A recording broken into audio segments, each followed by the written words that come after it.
Good evening to the listening audience, and good evening, fellow panelists.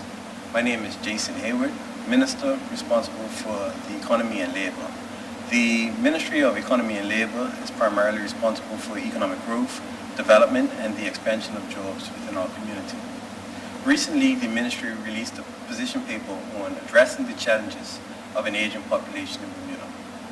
The position paper seeks to make clear that Bermuda will be facing a demographic crisis over the next few years. With an aging population, with a declining birth rate, certainly it will cause challenges for our society if left unaddressed. We have a well-rounded panel tonight. The discussion will be moderated by none other than MP Anthony Simmons. Good evening, everyone. I'm looking forward to providing you with information, giving you the opportunity to ask questions about the challenges this country is going to face with an aging population. We have a very exciting panel in front of us. I'm going to take the opportunity to introduce the panel and allow them to say a few words about themselves and also to express concerns, ideas, or issues that they have in regard.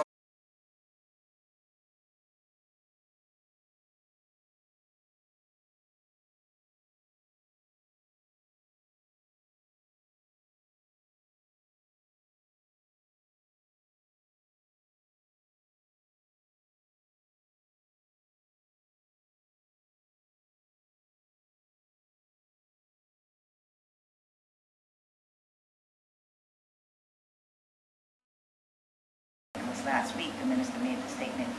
We were very surprised that there was the reaction that there was. It certainly is an interesting topic that's happening at the family dinner table, and we want to provide our input. Can you clarify the statement? I think specifically the fact that the population is declining at the rate that it is. I think the number 500 per annum was mentioned, and sooner than predicted. And what that actually means for the older individual. Bermudians represent, I think they're 50 and over, 49% of the population. So that's a significant amount of people that statement is impacting. Craig Simmons? Yes, my name is Craig Simmons. I teach economics here at Bermuda College. Just want to make it clear that we are here at Bermuda College for this event. Go Bermuda College. I'm going to be coming from, I suppose, the perspective of harm reduction. In other words, as the minister suggested, we're in a crisis, and when you're in a crisis, it's not about being naive and coming up with wonderful solutions to problems. It's really, we have a problem, and we've got to take the path that's going to reduce the harm that exists, and that is a declining population. So that's where I'm coming from. Thank you. Okay. Steve Woodward? Thank you. Really appreciate the opportunity to be involved in this discussion, and thank you for calling me an exciting panelist. I should say I'm an accountant, so I don't get called exciting very often. Most of the panels I'm on are with fellow accountants or bankers or lawyers, so it's nice to have such a varied panel, including an economist this evening. So yeah, no, I'm a managing director at KPMG. I'm originally from the UK. I've worked in the Caribbean for about 4 years, and then the last 17 years I've worked in Bermuda. So my main focus at KPMG is working with local businesses outside of the financial services sector. I'm also involved as a board member for the Chamber of Commerce, and I'm also the treasurer of the Bermuda Zoological Society. So I have a good understanding of some of the issues that charities are facing, such as age concern. And then my other roles at KPMG are as chair of our corporate citizenship committee and also our graduate committee. So I suppose I have a responsibility for recruiting not older people but some of our younger Bermudian graduates. We do have actually 5 vacancies available for graduates at the moment, so excuse the shameless plug, but if anybody's looking for a position with KPMG, then please reach out to me. So I've been involved in a number of infrastructure projects in Bermuda. I was also recently at a conference on infrastructure with the minister in Miami, and I think this whole topic is one of great interest. I think, the issue about creating economic growth, more diversity economically, and doing so whilst facing the challenges of an ageing population was one of the topics on the agenda, and it was widely discussed. So I think it's a big issue for everybody, not just Bermuda, but the other islands in the Caribbean as well, and also globally. Many countries are facing the same issue.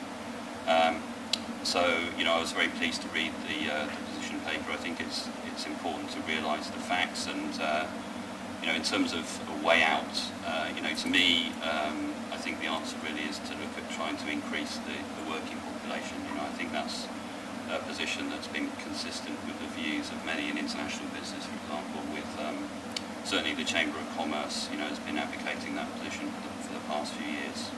So it's not just the fact that the population's ageing, as has been mentioned, but overall the population's declining. The birth rates are slowing down, and because we have more elderly people, the death rate's increasing. So it's a difficult situation that we find ourselves in, I think. There's a high dependency on the younger generation in terms of generating the economy that's needed to keep the older population going, and we're also faced with challenges in terms of healthcare. An older population is harder to sustain. I think it's well known that we have one of the highest costs of healthcare per capita in the world, but we still have one of the unhealthiest populations. We do have relatively high rates in terms of hypertension and obesity and diabetes, for example. So it's kind of like a triple hit that we're facing. We've got an aging population, we've got a declining workforce, and then we've got higher health costs. So really, I think if we don't do something about this now, then potentially it could be a significant issue for our society. We're going to have reduced funding potentially because there's going to be declining tax revenues. There'll be less people working. The people that are working may face higher taxation, and that could make the island attractive or less attractive for people to come and work here. So really an important issue to discuss. Thank you very much. We'll now go to Dr. Reckley. Just want to thank you for listening in. This is an important discussion that we're having. It's actually a discussion that we have often at the Bermuda Health Council, where I'm the CEO, Ricky Brathwaite, and it's something that has been touched on. There's a lot of different challenges, crises, interesting things that are going to happen as we as a society shift from being younger to more of an older focused society. And I think one of the things that I've thought about as we're going to have this discussion is, how is this showing itself in churches? For most of the public, you've seen some of the churches. I know not everyone's religious, but just follow my example or my metaphor. We've seen a lot of churches die. The young people have left, the older people are there, the churches have started to cater to the ones that are left, and then the churches, over time, there's 5 people in the pews. And you still have to pay for the building.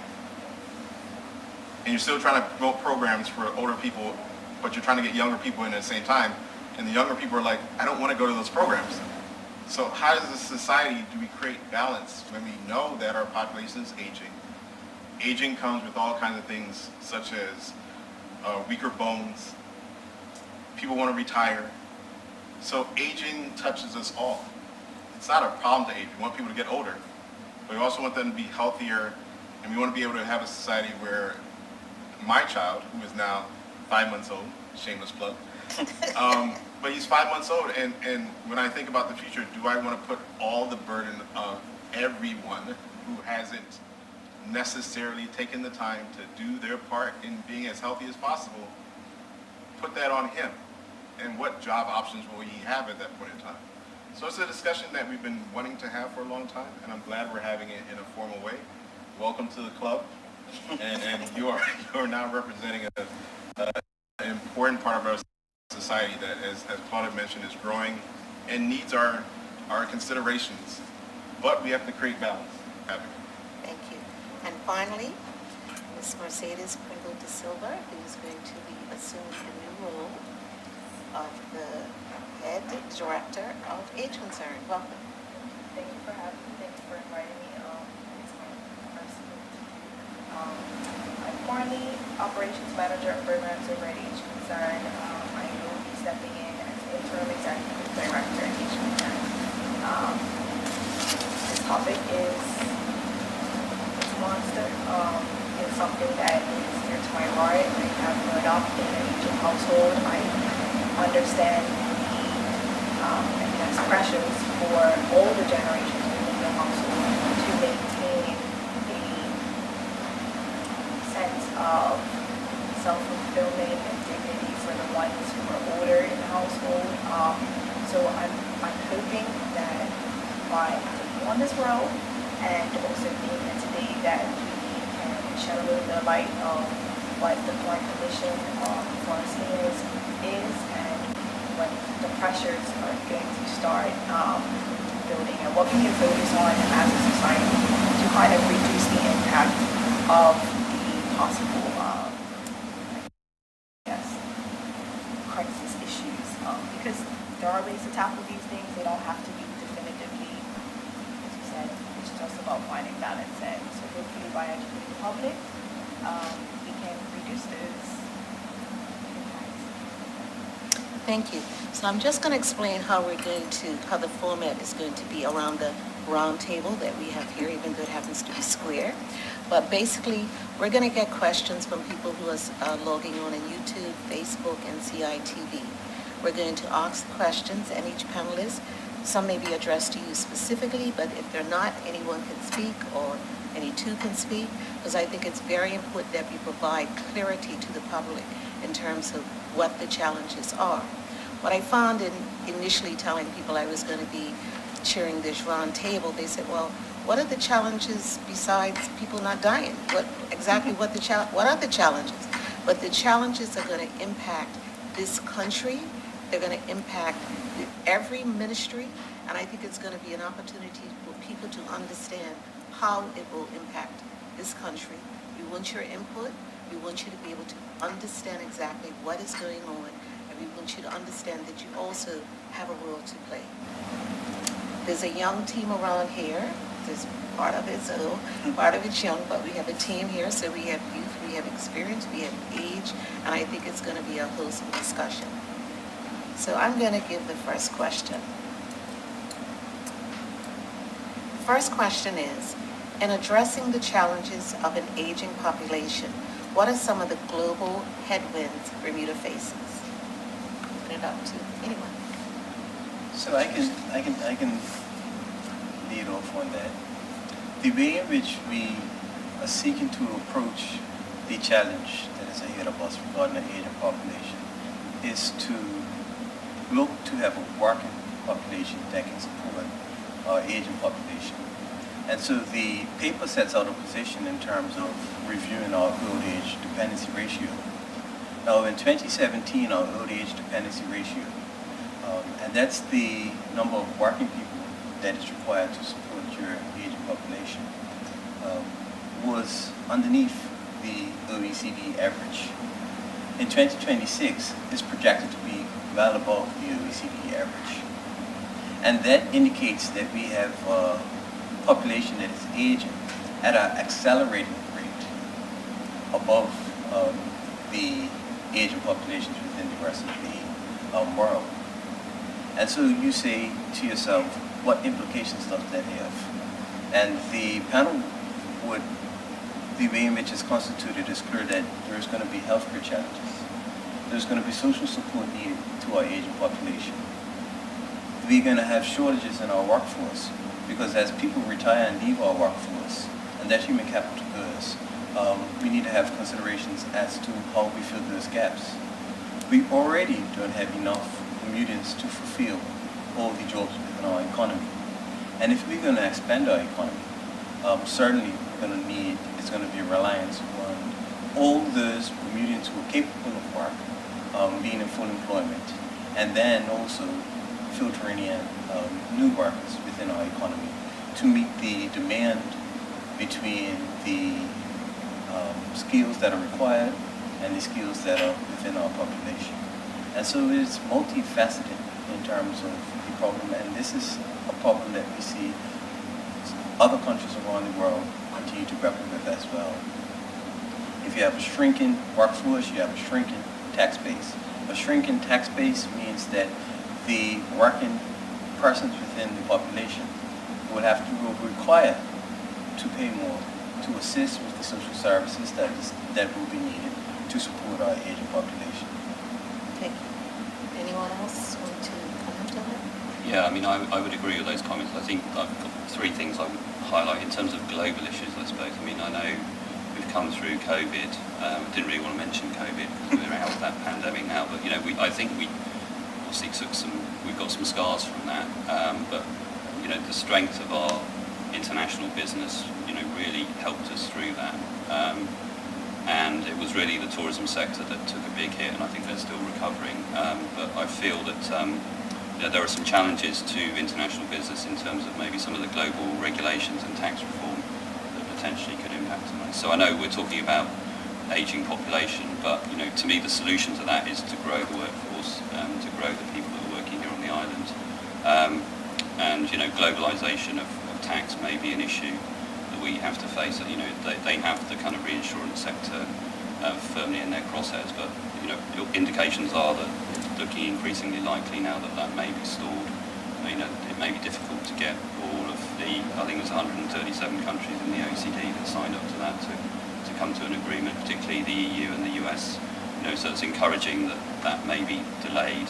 And, you know, and our reinsurance sector has been pretty resilient over the years. So, you know, hopefully that will be something that will allow the working economy to grow. And I think particularly in, you know, we've seen a real boom in the life sector, life reinsurance. You know, I think to a certain extent, you know, the jobs overall in international business have been declining, but over the last 5 years there's been a real boom in life, you know, and that's down to, you know, the reputation that Bermuda's had in international business and reinsurance, and, you know, the kind of intellectual capital that we've got here on the island. So hopefully that will sustain, be able to sustain the population going forward.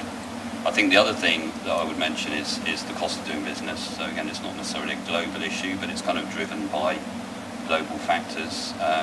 You know, obviously oil prices are increasing. We've got inflation throughout the world.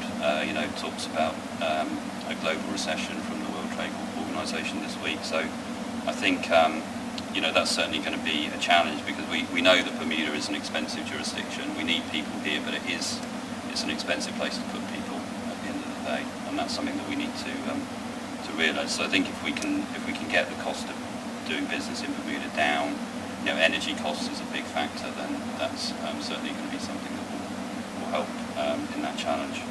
And then the third point is really just around it's a competition for workers. You know, you've got issues such as digitisation of jobs, particularly in retail sector and the service sector. You know, we're seeing, you know, accountants can even be replaced by bots, unfortunately. So it's affecting all of us. So there's digitisation, and then there's a shortage of skills. So even though some jobs may be automated, you know, those critical jobs that we need, you know, in those specialist industries are where the competition is for labour.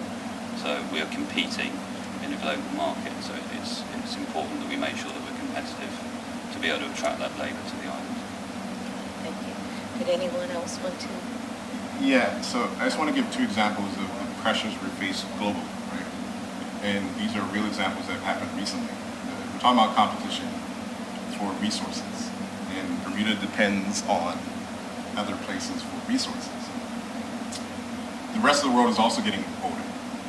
A lot of the countries that we do business with, and they're demanding resources for themselves, which means that when Bermuda comes knocking on the door and say, hey, I want X resource, and I'll give examples. I want masks. The United States said, but we need them for our own citizens. I want kidneys for transplants.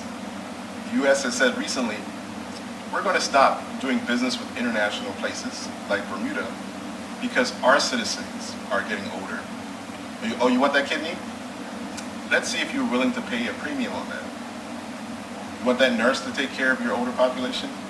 You're going to have to pay double because everyone else is competing for the same resources. So when a medical practice has to now compete with China and United States and Canada for a skilled nurse, for example, in geriatrics. You used to paying $85,000 to $100,000 for that nurse. Now you have to pay $160,000, and where do you think the money's coming from? Not the senior who has already retired, where you're going to say, take some of your pension, more of your pension, and pay for that. It's going to be the working population. And again, competition, as Steve was talking about, if most of my money is going to now be taxed, or a lot of my money is going to be taxed to pay for these things, why am I working here? Why don't I find somewhere cheaper to work? And these are real questions for young people coming out of college. When we talk about replacing our workers in our own economy, if I know that when I come back to Bermuda after spending all this time, getting an education, and then all my money is going to have to go, and I'm using it all metaphorically, but these are real concerns that our young people have, and they're going to have to face these things. And I'm sure Ms. Craig teaches economics at Bermuda College. The reason that we have 5 vacancies for Bermudian graduates is, it's competition. We just can't. There aren't enough Bermudian graduates who want to be accountants. There's competition from other sectors, obviously from other firms, but also, many Bermudians are not coming back to the island after they've graduated. So, it affects all the sectors. On that global point, I like to cycle, and when you cycle, you love tailwinds. You like being pushed, and in some ways, we've come to the end of a demographic push where it would have started maybe 50 years ago with a growing population, women coming into the workforce, and so we benefited from what's called a demographic dividend, and the dividend has expired. It's almost like saying on my cycle, well, I was going downwind and now I've got to head upward. And so, unfortunately, Minister Hayward is coming to government when the headwinds are really getting rather steep. And we're in this crisis, and the crisis is compounded by what we're saying here today, that the competition for talent and what we've seen since COVID, the great attrition, where you've got career-orientated people, they don't make up enough of the population to sort of fill the void. And then you've got, I suppose, people like me who are caregivers. I'm leaving this job to go home and care for my mother. And then you've got young, idealistic people who are saying, well, I'm only going to work for a company if their principles align with mine. And so you have these different buckets of people. And Bermuda is just one of several countries demanding the services of these folks. And so there's this mismatch between the demand for labor. So we're demanding people, the minister's going to go out, he wants to grow the population. But the real question is, can we attract people to Bermuda? Because the word is out that Bermuda has the highest energy prices of any jurisdiction. It's just an expensive place in which to work. And so that's at the macro level. But for me, the most serious problem is not with the folks that work in international business, but for blue-collar Bermuda. Because blue-collar Bermuda have been having a hard time, even with the tailwinds. So even when, everything was going wonderfully for many of us, working class Bermudians, blue-collar Bermudians, feel like they're going from the pan to the fire when we talk about, well, we're going to boost the population. Because what they hear is, that means property prices are going to go even higher. I can't afford property now. They see few upsides to this policy. And I think that's why you're getting pushback, because we have these two Bermudas. Steve has talked eloquently about the International Business Center, white-collar Bermuda. And sure, those people will do quite well no matter what. But I really feel for blue-collar folks who, in fact, have been shortchanged by Bermuda's economic miracle. And convincing those folks is not easy. it is the challenge, and perhaps that's the main reason why we're here tonight, to empathize with these people and offer them hope, because that's the one thing I think that people don't have, and blue collar folks don't have, is this sense that, you know, tomorrow things are going to get better. This idea of replacing the 500 people dropping out of the workforce, retiring, yeah, I can see how that's going to make life better for me as Mr. Blue Collar Bermudian. But we've got to convince those people, and it's not an easy job. Thank you. I'm going to go to the next question. I mean, everyone has is given so much input to provide clarity to the challenges, but I would like to get at least 4 questions by the end of this. So the next question is for Dr. Fleming, and it says, based on what you have seen at Age Concern over the years, how do you feel seniors and families are receiving the news that something must be done about our aging population and the impact of the shrinking workforce? Okay, so I extend the conversation around global trends. I think, Ricky, you mentioned, or someone mentioned, that countries have started to look within. What is my national plan, and let me take care of what's going on within my country. And I think that's where we start also. You know, how do we protect what we have and grow what we have? And to be quite honest, how do we be very selfish about it? I think Greg is right. I don't see a plan any different from what is Bermuda's vision for its future. And I would think that a part of that vision is to ensure that the basic needs of every Bermudian is met, regardless of what their age is. So a policy would include what is the basic need for these various age groups, and looking at them to make sure that where they can be complementary, they are complementary. You are familiar with Maslow's hierarchy of basic needs: food, safety, housing. People need these things. We, in the hardship program, are finding that the over 50s, many of them who are below a certain economic threshold are not able to meet these needs. When people are focused on their basic needs, everything else is chatter. They don't hear all this other stuff about where we're taking the country. So we need a plan for ourselves, first of all, and it doesn't have to be as complex as all these other issues in the beginning until we address that. Now we have to do these things simultaneously. We don't have the luxury of time. Now, when I looked at this issue, I was reminded also that if we're honest about it, the subject is emotive and it's politically charged. So we got to admit that from the beginning. No sense skirting around it. And we only need to be reminded of December 2nd, 2016 to know that this is an emotive subject.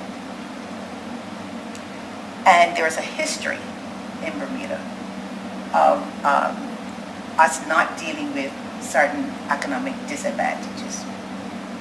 Those things still need to be addressed. We have a housing crisis in Bermuda. We are struggling with food security, and we have healthcare issues. Now, at the same time, to everybody's point, all those things have to be paid for. And typically, under a traditional economic model, the younger generation would feed into that. I believe that we have to make certain compromises between the generations. One of the reasons that I'm stepping aside from Age Concern is to allow the younger generation to take over. Was it an easy decision? No, it was not, because I still have a family to take care of. But I see an organization that's bigger than me, of which I had a stewardship over, and that needs to survive into the future to manage situations just like this. So we have to have a compromise between the generations. How can we work together to support some of these basic needs? How do we increase our opportunities for intergenerational exchanges, even in some of these basic needs? And even as we're looking overseas for other opportunities, we're not going to forget our parents who are back home. It's still our problem. It's still our problem. So politicians, yeah, I said it. Politicians, they have a role to play. And one of the roles is, I was mentioning Craig before, when we looked at this in 2011, there was no example of a country that had a national aging plan that wasn't led by government. And I don't know that it exists today. So government has to lead a national aging plan, but not just a plan that we can read and has nice words and pictures. We need resources, we need action behind it. At this point, we should be talking about reviewing our national plan and where are we today, not putting one in place. We sleep on politicians, or we shouldn't. And I'll tell you why. They understand the emotive nature behind the issue that we're discussing. The previous government understood, the OBA government understood that it was an issue. Right message, wrong messenger. The messenger is important. Collaboration, cooperation, if we're going to put a plan in place, it's only going to move at the speed of trust. So we got to start our conversations with trust. And that trust says, Bermuda, wherever you are, whatever age you are, I care about you and your future. Tell me those pain points for you, and I'm going to work with you to solve those issues. There are a couple of ways that you deal with that resistance that may be experienced. We've got to look at ways to incentivize people. We've got to provide carrots. In some cases, we're going to have to create a whip and put some mandates in place. And in other cases, we may have to preach, like I'm doing right now, and provide information. And then we got to nudge. And so together, we got to create this plan. And it's really more organic than all the facts and figures that we can come up with. How would you want your family to run? Would you not want to ensure that everybody, young and old, are taken care of? What is the vision that we have for our country? And I think that's a conversation that we start that will get us more traction than saying, oh my goodness, this big tidal wave is coming. Run, you know. I'm going to ask the new director of the Age Concern if she'd like to comment on that question. So I feel as though we want to obviously educate the public on the current situation and the fact that it's here, our aging population, it exists. But within Age Concern, our main concern right now is what social support systems can we align and shore up in order to allow our seniors and our young people to be, I guess, financially literate in understanding what they need to shore up in forms of retirement, planning, all those type of small pieces that contribute to the bigger picture. So we do want to educate our whole population. I can't really say just the older population, even though that is our mission and mandate. But we want to educate everybody that you need to start today. Start now. If you don't already, have that discussion within your family about how you are planning for your financial future, to save, to contribute to your pension, any way that you can start to mitigate the effects of what an aging population is going to look like, because it will affect our pension plans, it will affect our healthcare system. So within your households, if you are caregiving for those older parents, how is it maybe that you can share the load with your siblings? Those are the social support systems that we'll probably be tackling in the near future, because as Dr. Fleming pointed out, the macro level is still, it's a government buy-in to a government national plan. There's only so much on a non-profit side that we can do. but individually we can do quite a bit. So that's kind of where we're going. That's where we want to start pushing our, I guess, programs and our voice to just, allow our community to kind of catch itself. Okay, then. It's interesting, we talk about plans and we talk about communication. I often say to people, it's important that you have the discussion, that you plan. I often use the term, you need to get your house in order. And I always say to seniors and young people, if you don't make decisions and if you don't make choices, someone else is going to make choices for you. And it's not too early to start having that conversation with your family, talking about what you'd like when you have capacity, and knowing what you want when you lose capacity. And it's not just about government is going to take care of everything. We have a role to play. We individually have a role and a responsibility to ourselves, to our parents, and most importantly, to educate our children so they know what their role is. The next question, the minister actually already answered it because someone asked, what actually is old age dependency ratio? So you did cover that question. But if I can, let me just address a point that Dr. Fleming made. Certainly from a government perspective, we want our seniors aging in dignity. Aging in dignity means we're covering those basic needs and we have a plan to do so. The way in which the Ministry of Economy and Labor is looking at it is from a sustainable growth model, which means you have to touch on every facet of your economy. So the young persons, we want to ensure they have access to opportunities within the economy. The middle-aged worker, they're looking for a certain level of security. When they are made redundant from the current place of employment, they have one of the greatest challenges of finding re-employment. Those persons between the ages of 50 and 65 years old. There is still a level of age discrimination that takes place within our economy. And so through our social contract with the population, it is our responsibility to ensure that those basic needs are met. We will be rolling out a housing strategy to ensure that we provide those basic needs. We recognize the cost of living is high for Bermuda, and we have to have a plan to address those. So we are cognizant of that.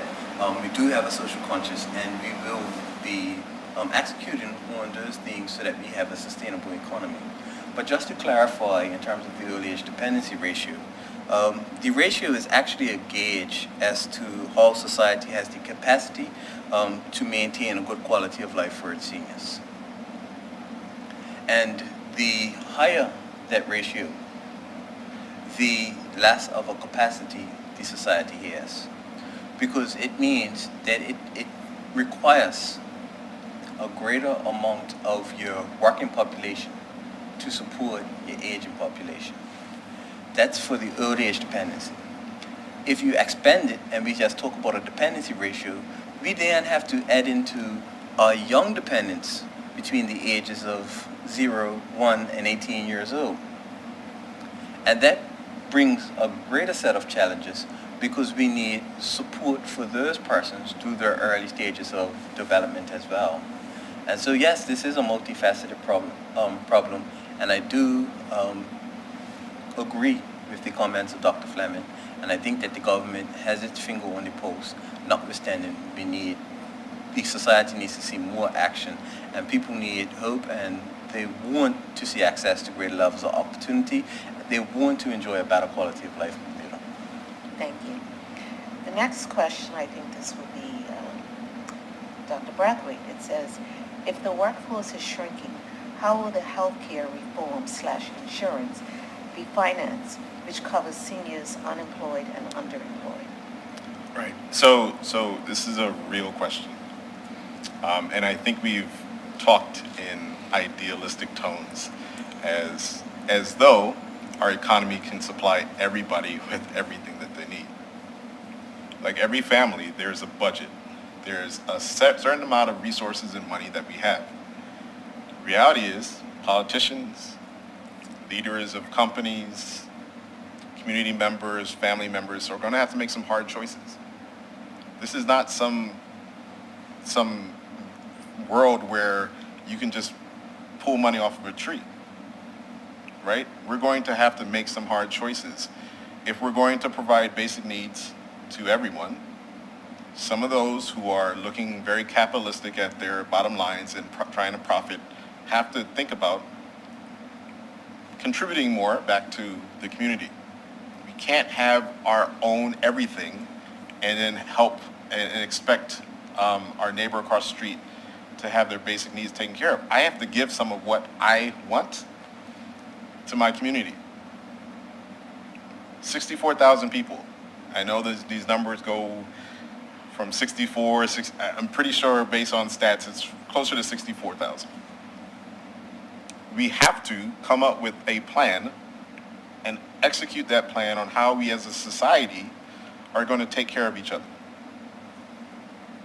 This isn't, some of it is very like emotional and basic.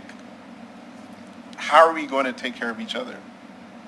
And we can politicize it as much as we want, or we can talk about the finances and economics. But if you see somebody who's hurting, don't just look at your $100 in your pocket and be like, I need my Birkin purse. And then figure out someone else is going to take care of that person. You have to do it because no one else is. We are all we have, right? Dr. Bradbury, throw some numbers out there, and I need you to correct me because I've got my question is, well, I'll get to the question. It's my understanding that on average, it costs about $16,000 for medical care for the average person in Bermuda, about $16,000 per person. And so I suppose the problem I have is with that average, because it's my understanding that on average, people don't need health care. So the wide majority of Bermudians don't need the $16,000. And so my question is about the distribution of the spending in Bermuda. So if it's about $700 million, $740 million. So it's not that everybody needs the 16,000. It's just that some people need a heck of a lot more than 16,000. So the distribution, I'm wondering if it's more like an 80-20. So 20% of the population consumes about 80% of that budget. That is correct. And then if you go in the next step, you go 20% of the 20%, which would be 4%, consume 80% of the budget, which if my arithmetic is correct, that would suggest that 4% of the population consumes 64% of the budget. And if you go around that mulberry bush one more time, you come to the conclusion that about 1% of the population is consuming about half of that money. And that seems to be part of the problem, that most people don't need health care, and there's a few that need a lot, and everyone's being asked to sort of go in their pocket and pull out some money, until, of course, they actually need it. So you did answer my question about sort of the 80-20 rule, right, that it isn't sort of evenly distributed, just as wealth isn't evenly distributed in Bermuda, just as income isn't evenly distributed. And I'm wondering if anything, this is sort of an ethical problem. You seem to be appealing to my heartstrings to say, look, you know, I need to step up as a healthy person. I was going to say a healthy young person. As a healthy old person, you're expecting me to sort of step up and pay that extra dollar. So a big part of it, and you're absolutely right. So a smaller part of the population consumes a lot of the spend in healthcare. But that's how insurance models are built. Insurance assumes that you're going to have 100 people paying a premium, and about 20% of those people are really going to use a big part of that. What has happened also over time is part of that 80% of people who probably don't need as much are actually using healthcare in ways that probably have no additional value to their actual health outcomes, right?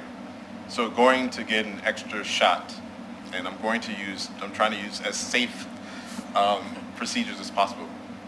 going to get an extra vitamin D shot instead of going outside and allowing nature to do that, and having your insurance pay for it is no added value, but it's as cost, right? And so there are situations where we understand that seniors is the only group, based on actuarial models, that are going to actually need more health care. If I don't need to take some of these resources away, understanding when I get older, I'm going to need some of that.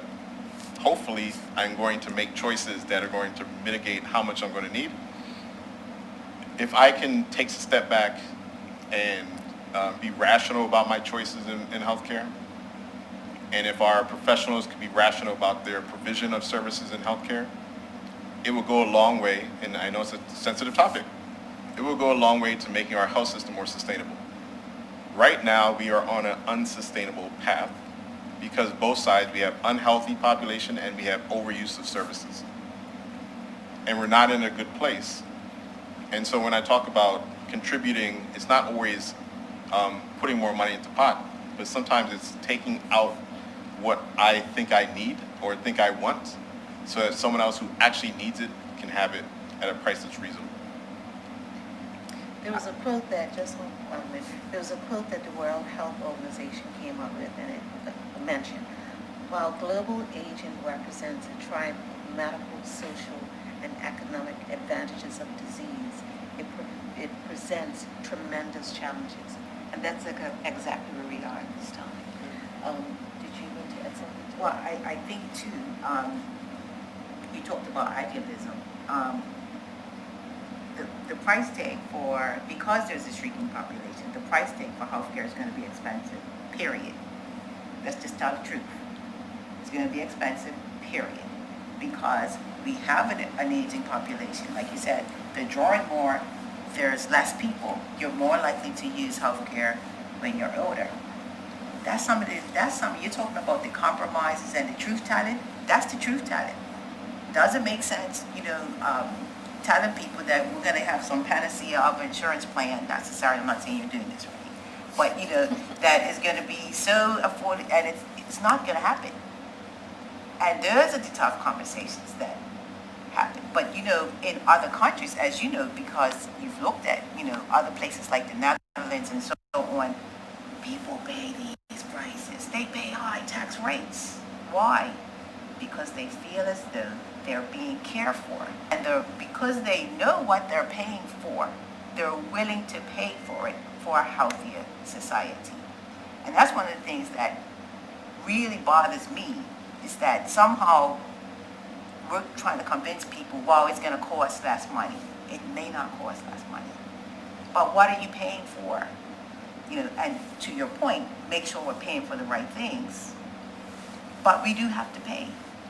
And just to kind of close off this segment, affordability.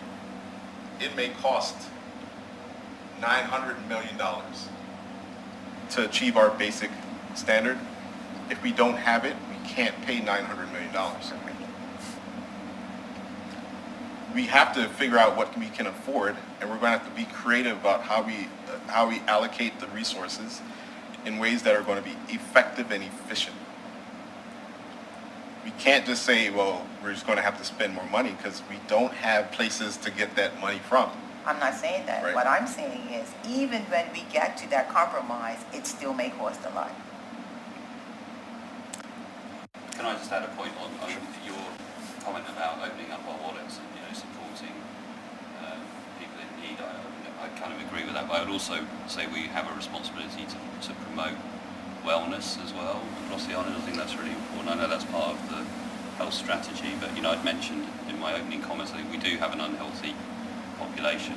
So I suspect there's probably a bigger percentage than your mulberry bush analogy that are contributing to the cost. So if we can promote that, we've got really high diabetes. I think we're the third highest in the OECD. 50% of people have one chronic condition, whether that's heart, kidney, diabetes. We've got high blood pressure and cholesterol. So I think promoting a healthy lifestyle will help bring down that cost. And it's not, unfortunately, it's not a quick fix. You know, it's not. It's a generational thing. I think you've got to educate your 5-month-old, and then it will eventually come through. But I think it's important that we do that. It's interesting because lately I've been talking about the importance of aging well, and it doesn't start when you get older. It starts when, I always use the example, if I had been running since I was young, it wouldn't be a chore for me to run now to lose weight. So if it becomes a part of your lifestyle, where you exercise, where you eat well, you socialize, you do all of those things earlier, it becomes a part of your lifestyle, and it certainly impacts on the issues that you have as you age.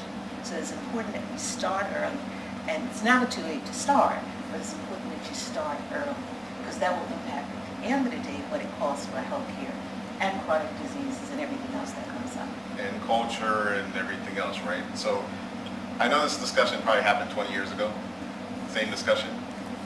How about we just start doing something different tomorrow? Yes. Everybody. Stop putting as much sugar in your cereal. Take a few extra steps tomorrow. Like, we keep on talking about plans and strategies and discussions and say the next generation has to do better. How about we all, 1, 2, 3, 7 of us, Commit to. for ourselves, do something different, more healthy tomorrow. And hopefully the other 63,993 people Will follow suit. would do something, it's we don't have to overcomplicate some of this and say the model says that if, this generation is lost. We can all do something different tomorrow. And that's the point that I made. It's never too late to start in terms of healthy living, aging well. It's not too late to start. So we have a commitment around here that everyone's going to drink 10 glasses of water, walk home and not drive your car, and start to look at healthy living. So next question. Aside from the impact of healthcare, pensions, and financial assistance, what are the other areas of ministries that will be impacted by age and aging population and how? Minister, you want to tackle that? All areas of government will be impacted if we have a shrinking tax base, which means the way in which government is funded is directly through taxation. And if we have a shrinking tax base, it means it will require the current tax base to pay more to provide the services that the country expects. Unless the country begins to expect a lower level of service from government. And I don't think that's the case. And so to ensure that we have a funded education system, to ensure that we fund all the programs that government currently provide, we need to ensure that we have payers into our tax system. When you have the bulk of your taxpayers are your working population. Outside of that, you have taxation on corporations, taxation on wealthy individuals. This is why tax reform is important, because tax reform shifts some of that burden off of your working population, and then there's less reliance on your working population but on corporations.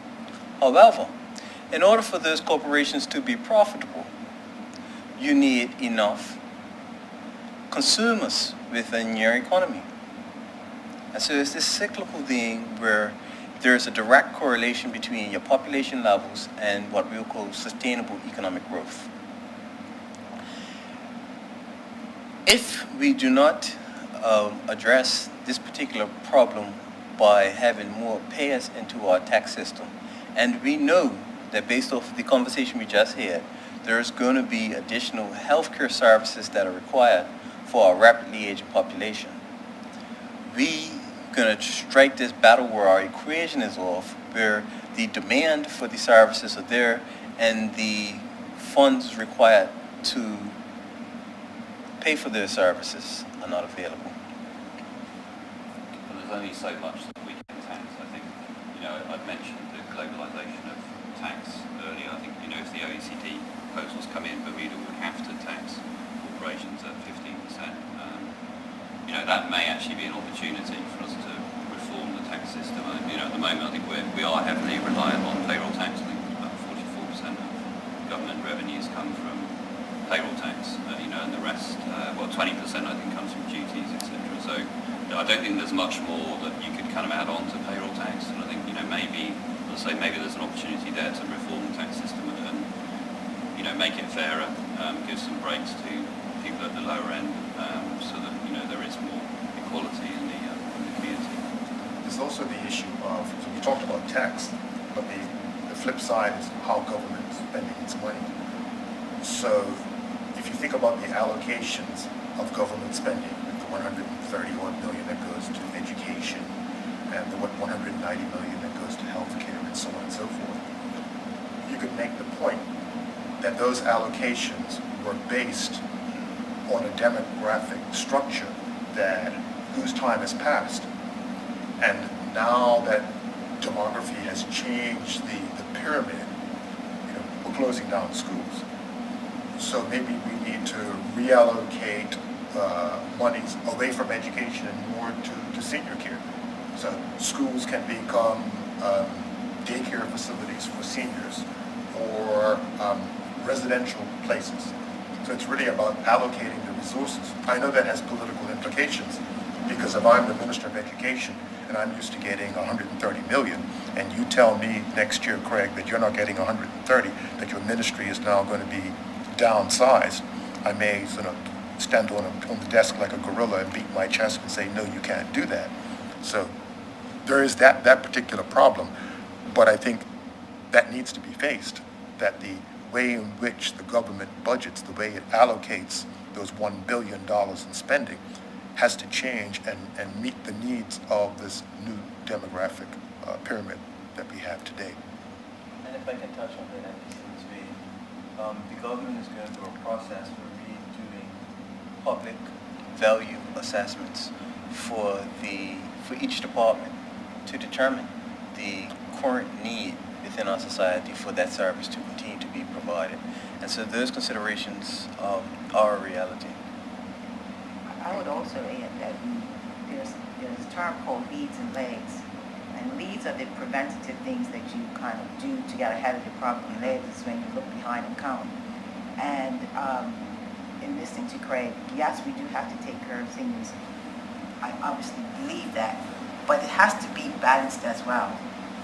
We have to start putting money into preventative measures, and gets back to, again, the basic needs for our young people. Why are our young people migrating to other countries? Why are our even low incomes migrating to the UK? When those are more likely to have babies, they're going to have children, because the more educated a woman is, the less children she's likely to have. So we're allowing our population that would normally make babies to go and live somewhere else for another country to benefit off of our children. Why don't we just create a social safety net for those men and women who have done that, so that they can reside in their own countries and make babies in their own country, and not have another country benefit from that? Unless we do that, Bermuda is going to remain an unattractive place for young people. Not only lower income, but even middle class. There are no opportunities to purchase a home. We're not going to get into it. The banks, we're not going to get into it in this discussion.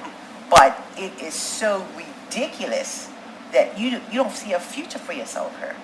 So what's being done on that end so young people can see a future?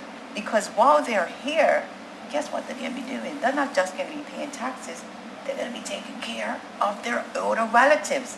We're not going to raise all this tax money for the government to take care of our loved ones. We want families involved in that process as well.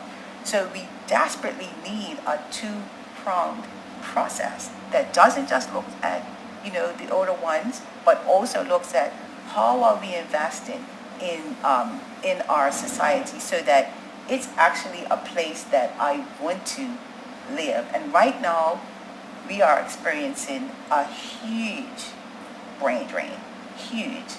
We, as a small country, we cannot afford for that to happen. And again, it gets back to that question, and Ricky, you said this many times, what type of Bermuda do we want to have?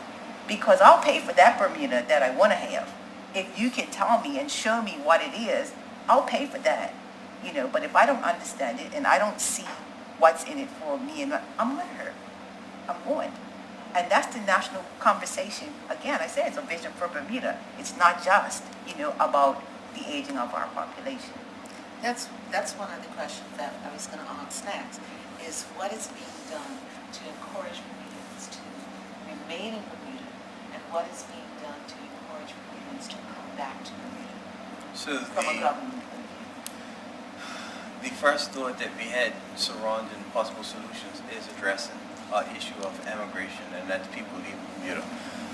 We want to encourage our young people to come back home and be productive members of our society.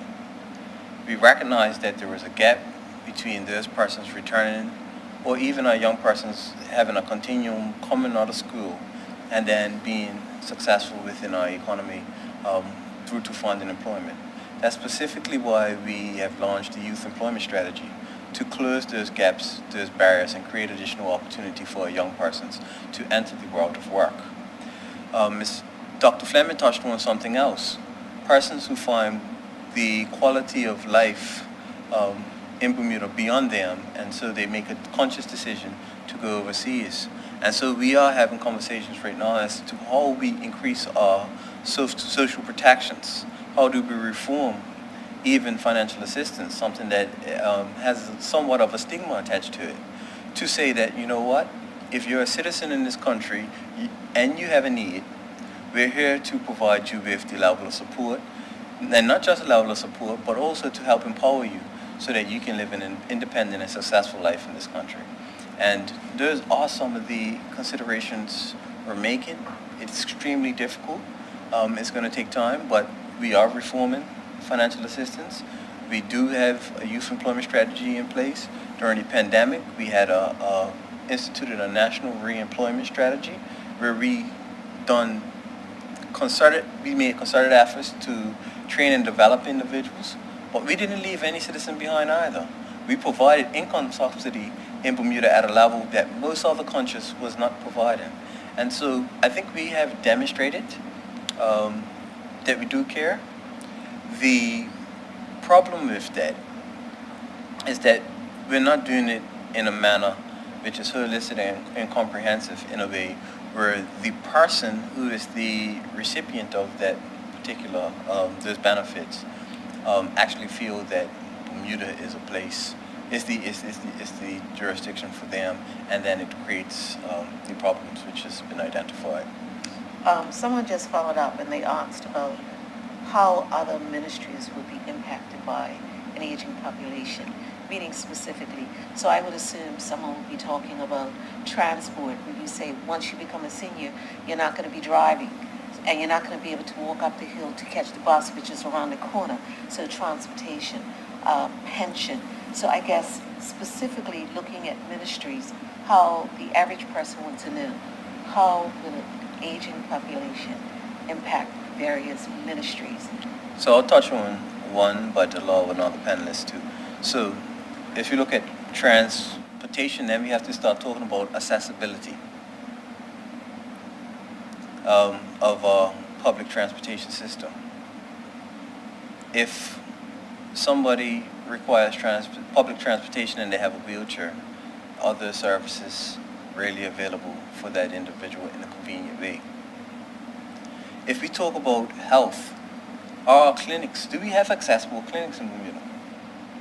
We may have to look at that model in order to not overwhelm our hospital, ensuring that we provide the necessary clinics in the locations that are accessible to our seniors, and providing those services in an affordable way. What happens to those persons who don't have a pension? Are we ensuring that they still have health coverage as well? And so those are just two examples, and I'll allow any other panelists to touch on other areas of government that they think that this Aging population will impact. Correct.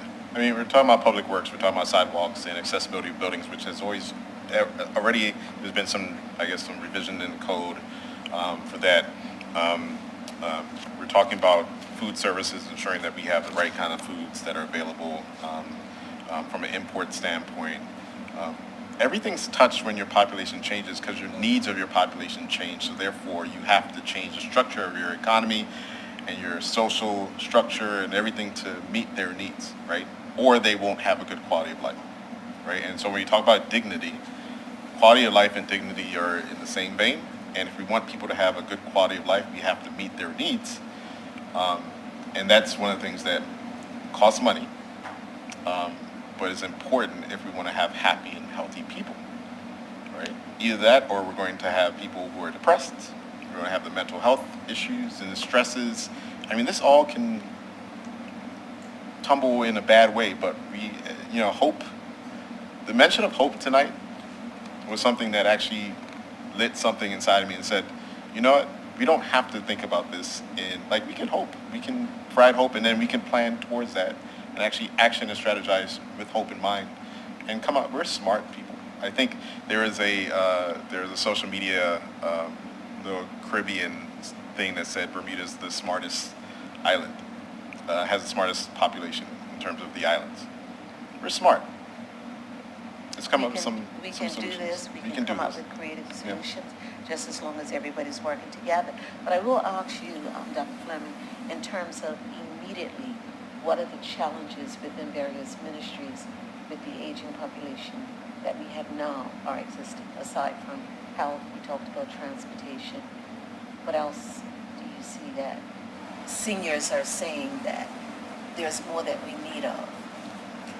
Well, I can't think of it off the top of my head, but what immediately comes to mind is in the form of a solution. Once the top 5, because we got to be realistic, it's okay to be aspirational, but we also have to be practical and realistic, right? So what are the 5 top priorities that are coming out of this conversation? Once we frame the problem, and then what are the top 5 ministries that we need to get involved?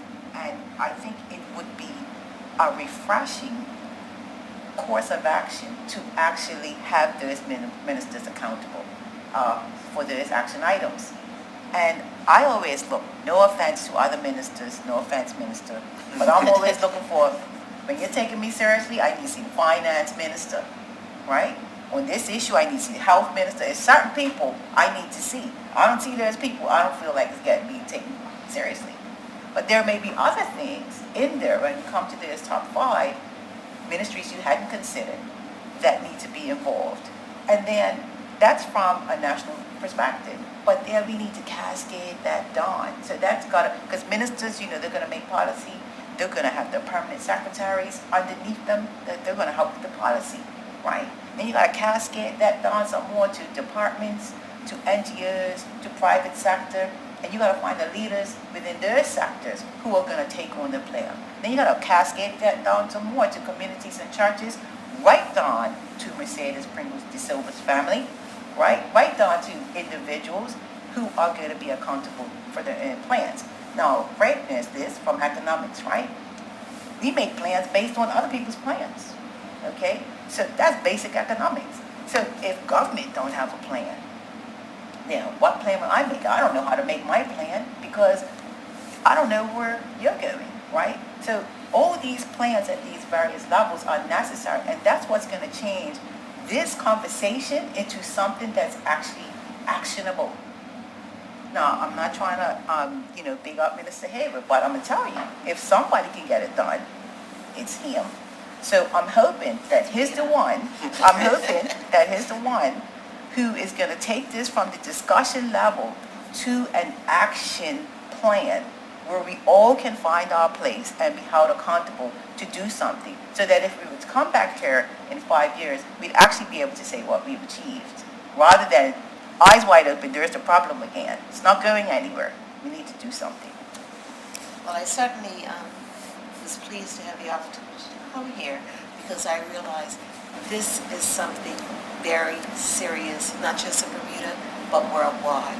And we have to start somewhere. And I think tonight we are starting somewhere. We are identifying the problems. We are bringing stakeholders in because government cannot do this alone. People will have to make sacrifices. There are going to be sacrifices. So Dr. Brathwaite said, the pie is only so big. There's only so much we can do. And what we can do is based on the money that we have to do it with. And we're smart enough to do it. Correct. Just trying to get the last couple of questions in. What can we do to unite Bermuda in supporting our aging population? I'm going to give that to you. I think we've all kind of touched on this a little bit, but it's essentially working together collectively. We talk about in our nonprofit world collective impact all the time, how we come together in the same social spheres. What subject are we focusing on? Food? Are we focusing on dementia and Alzheimer's? Are we focusing on, I don't know, diabetes? We each have our own pockets, and how can we contribute to that overarching picture? I think it's just collective impact from the older person to the younger person. Like you said, Dr. Black, buy into the bigger plan to each do our part, because we can't do it on our own. It has to be done together, succinctly. And I'm hoping that, we get there. I think we can. I personally think we can. Or if not, as a young Bermudian, I could have left, but I chose to stay because I do feel like we are in this. We have the people, we have the resources, we can do this. I genuinely feel that way. That's why I stayed. I love my country. I think we have Minister Hayward and others who are looking to put in these action items. Yes, educate the public on the serious issue at hand so that they can start buying into the fact that they need to also be pushing our politicians in this direction of actionable change. That's basically what I'm going to do. Anybody else want to comment on that? Yeah, change is difficult. I know we're supposed to, you made a commitment on my behalf to change my lifestyle. But the truth 10 glasses a day? is, I ain't gonna change. You're gonna have to slap me upside the head 3 times. I'm glad you gave me the authority to do Yes. that. Go ahead. And so you find that in society, change is not gradual. Change jumps. So for example, with the pandemic, there was massive change. I've seen it here at Bermuda College in terms of the talent pipeline that international business has opened up to our students. I've been here for 30 years, and it took the last 3 years of my time to see international business, the reinsurance sector in particular, to sort of say, look, we really need to open up a talent pipeline. And you think, well, what took so long? But the point is, it's happening. And then you have to say, why did it happen? Well, we got a slap upside the head in January 2020. Historians like to call these things a critical juncture. So the plague in Europe was a critical juncture. It in fact opened the door for peasants to be liberated from tyrannical farmers or aristocrats. And to my way of thinking, the pandemic did a similar kind of thing. It shifted things. And so my hope is that the slap that the globe got upside the head as a result of the pandemic is shifting us, giving people that hope. But again, you need the slap upside the head, and then that needs to be followed up with shifts in sort of social values. So, for example, in my circle of friends, if you have a senior citizen and you're not taking care of that senior citizen, you're going to be cast outside. You're going to be cast away. So all of my male friends are, in fact, taking care of their mothers and fathers. You can't be in that circle unless you're doing that. If you drop your mother at the hospital and don't pick her up, you're going to get a slap upside the head. So there is this change in social norms that's necessary. We pre-pandemic, I think it was okay to, just give it to the government. It's the government's responsibility. The truth is, it isn't. We as individuals have to step up. And I don't know if the slap has been hard enough for the society as a whole, but, maybe the minister can give another slap. Well, maybe, not you, Minister Hayward, you're not going to say that to me and my friends. We'll continue to sort of push that envelope that there is an expectation that people in my situation have a social responsibility to take care of their parents. I want to applaud Coach you on your belief and you for your responsibility and accountability for your own household, right? Not everyone takes that belief seriously, and not everyone takes responsibility. There are very specific things on top of those kind of things that we can do. We can revise the Aging Well plan and really progress that. There's a long-term care strategy that we need to push forward. There's real progress that we need to make towards achieving universal health coverage. These are all things that are happening. We need to just make sure that we get them done. So very specific things, along with hope, along with money, along with personal responsibility and belief that we can and our young people can contribute to this change that's going to happen. We have things on the table. They need to be completed. We just have to have the commitment, the interest, the hope, and the foresight in terms of what we can do and what we will do. And I always say we can do it and we will do it. So if you start with a positive attitude, we will do it and we will do better. We will do better for our seniors. We will do better for our country. We will do it and we can do better. Now the last question that I have is, and it's interesting because you touched on it, Ricky, many countries have developed national senior strategy. Is this roundtable, Minister, the start of governments doing the same thing? It should not be the start of government launching a senior strategy. That should be already in place. What we need to do is a better job of consolidating and communicating the initiatives to the public. But here's what this is the start of. My ministry in particular, going out there and having meaningful conversation with all stakeholders surrounding an implementation strategy that we can execute effective immediately. Thank you. So what I'm going to do is I'm going to give each member of the panel an opportunity to just give some closing remarks or some great solutions or some great ideas or actually to talk about their commitment of drinking 10 glasses of water and running on the block on a regular basis. Dr. Fleming? Well, my closing remarks, I wrote in advance, and I'm encouraging policymakers to listen. And that's an acronym that I'll quickly run through.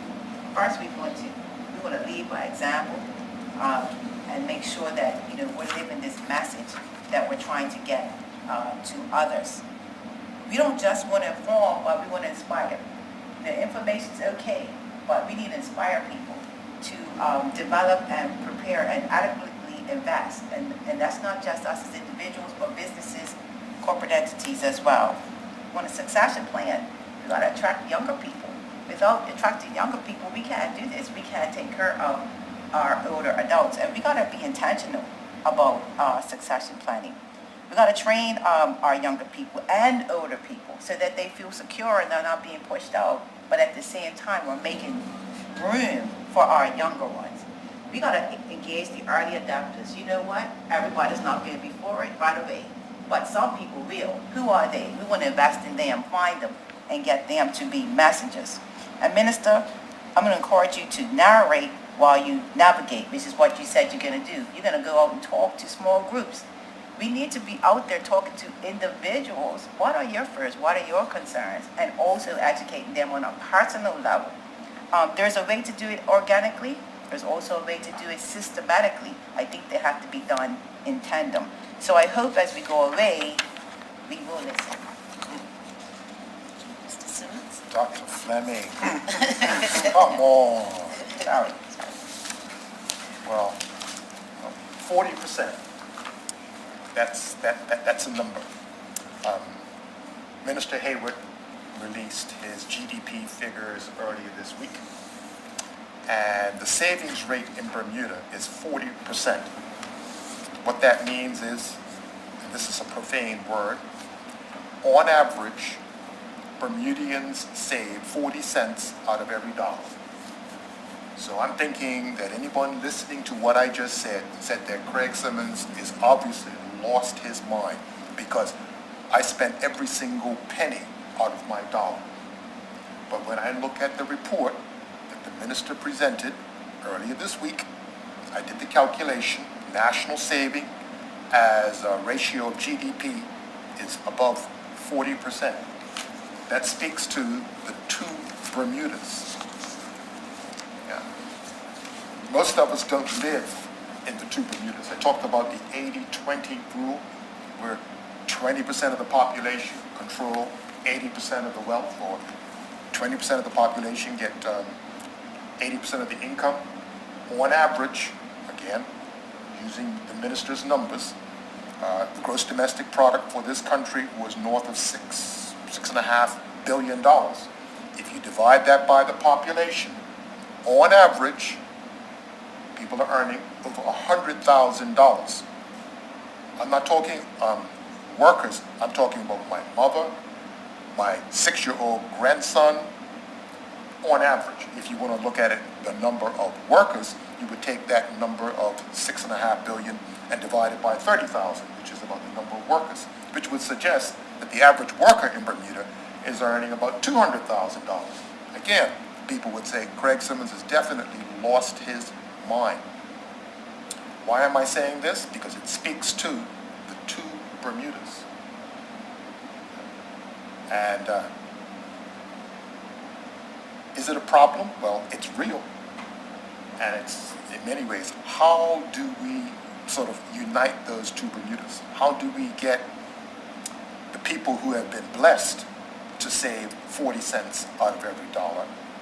How do we get them to make a bigger contribution? I'm not sure you can do it through taxation, because if you do, people will just pack up and run somewhere else. Do you prick their social conscience and say, look, you're obligated to make a bigger contribution to this country? I don't know how to do that, but that's why I'm throwing out the number, 40%. That on average, a profane word, Bermudians are saving 40 cents on every dollar that they earn. I mean, it's been an interesting discussion. I really do think this aging population challenge affects every area of our society, and every ministry. So I do think we need to look at it holistically. I mean, and to me, I'd go back to the point I made initially. I mean, you said, the pie is only so big. I think we need to grow the pie, because, the fact is the aging population is going to increase, and it's going to cost more to support that population. So how do we grow the pie? We need to bring more people onto the island. So I think that then impacts on, some sensitive issues. We haven't really talked about immigration policy, but I think there needs to be some reformative measures there to encourage people back to the island. The minister mentioned incentives. I think incentives to invest in infrastructure, make Bermuda a better place so that people want to come back, particularly in terms of maybe the leisure infrastructure, the affordable housing that young people need. So I think that's something that we can do. And in terms of other ideas, I suppose we haven't really touched on the pension situation either. We probably don't want to get into that now, but I think we all know what the situation is on the contributory pensions. I think it's going to become unfunded or run out of money in sort of 2044. So maybe we need to think about things like raising the retirement age, to up to 70. I know that's controversial, but that's going to need to be addressed. And I think the other area, a reverse mortgage. So, and I know there are challenges with that for everybody, but that does allow people that do own their own homes to unlock some of that equity. So, maybe that's something that could be done in collaboration with the banks and the pension funds. So I think that, those are a couple of ideas, but I think it's clear the problem's with us, so we need to do things. We need to do them now. So it's encouraging that we're having this conversation and we can set that in motion. I want to speak specifically, I guess, as a closing remark on our long-term care system. We do have a large number of seniors who require additional supports to maintain a certain quality of life. We do have a long-term care system that doesn't have enough funding to keep it sustainable. We have care homes that don't have enough beds, or a care home sector that does not have enough beds. We have individuals who are, unfortunately, some individuals are also defrauding the system and taking advantage of the current system that there is. Long-term care is very important to just maintaining a good quality of life and a sense of dignity within those who need those extra supports. We need to make sure our system is sustainable and the financing, the quality standards, the regulation around those things are robust. But we need society to actually pitch in to be accountable and responsible towards that sector as well. You can't just have a regulator who just looks at that sector and looks at the aging of the population and says, this is what it should be, because we need you, people of Bermuda, to do the right thing as well. So along with the different plans that we have in store, along with the conversations that we've had, there are very specific things that we can do. Let's get on with it. Let's have these conversations and consult, but actually let's also, in parallel with that, actually do action, right? Listen, but then actually have a plan to progress. So I'm looking forward to working with Age Concern. I'm in the Future Health Council, looking forward to working with you. Partnerships are important. With KPMG, with Bermuda College, with the government. That's the only way we can do it, is together and collaborate. So looking forward, and thank you for this discussion. Ms. Pringle? Yes. I just want to say, Minister, as you look to the future for your actionable items, keep us in mind, keep the seniors of this island in mind. You will have to create labor policies surrounding how they do increase the age of retirement, and it will eventually have to be done. Just keep the population in mind, so that, hey, if those who want to retire early can retire early, but those who want to work, keep it open. I don't know how to really phrase that, but I guess I just want our older adults to be able to have the freedom to choose, to maintain their independence in whichever path that they are, whichever path they choose, that they're open to do so, because there are multiple ways for our seniors to age, and the policies that you eventually do enact will play a very large part in how they get to choose those paths, and whether or not they're accessible to them. So I just keep them in mind. I know you will, obviously, that's why you're having this discussion in the first place, but it's a huge pie. We want it to be bigger. And I'm just asking for, keep that in the back of the head, because like you said, you want to increase the workforce, but they still are here, and they're going to need their pensions considered. They're going to need all of those little pieces. So, yeah. Free on the immigration, but also try and make some waves in order for them to also continue to work as long as they can and want to. Minister, give me the final closing hope remarks. Well, there's a saying that the best time to plant a tree was 20 years ago, and the second best time is now. And so, with that said, like I said, this conversation served as a catalyst to me and my ministry moving forward with the implementation strategy. There are social considerations, there are economic considerations, there are political policies that require leadership. Uh, we have to have an earnest conversation on immigration and ensuring that we have an economy that works for the people of Bermuda. We have to have a conversation about immigration.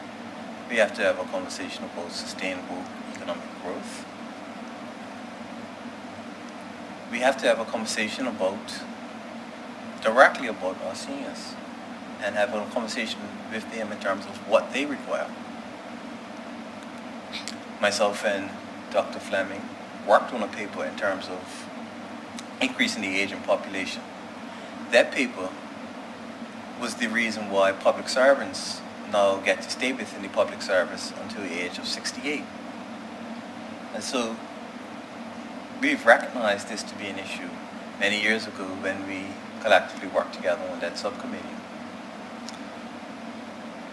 Professor Simmons, he mentioned the 40% because it's highlighting that there is capacity within our economy. And we have to talk about how we do functional redistribution. We talked about immigration and business growth. But this leadership, this ministry is committed to providing the leadership that is required so that we can have an implementation strategy that we can execute. Because the entire country depends on it. Thank you. Well, tonight, I hope we have provided some information, some education to the challenges that this country is going to face. It's facing now. We can and we will do better. I want to thank the panel for contributing. I would like to thank the panel for providing the insight and also the commitment to our seniors. We cannot, as a government, do this alone. It's going to require third sectors and all the stakeholders to make this work. We're all going to age. We can and we will do better. So, good night, everyone, and thank you very much for joining us.